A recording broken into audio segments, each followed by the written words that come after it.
আলহামদুলিল্লাহ, দেখেন বিশ্বনাথ থানা অলঙ্কারী ইউনিয়নের ৭ নং ওয়ার্ডের এটা রাস্তা। এই রাস্তার পরিস্থিতি দেখেন।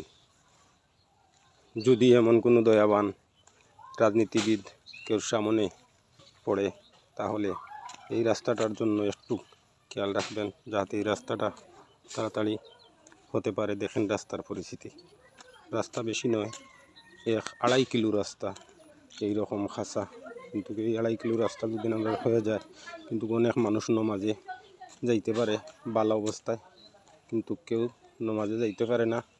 এই রাস্তার পরিস্থিতি খারাপের জন্য অনেক খারাপ পরিস্থিতি হইল রাস্তার। দেখেন অবস্থা কি। আজকে আপনারা রোদ দিছে, যার কারণে একটু ভালো লাগে, আর নইলে এইবার গাড়িগুলো যাওয়ার কোনো ক্ষমতাও নাই। আর আমরা মসজিদর মাল যার, কিন্তু এই রাস্তা মুখা, যার কারণে অবস্থা খারাপ রাস্তার। দেখবেন রাস্তার পরিস্থিতিটা। আল্লাহ হাফিজ।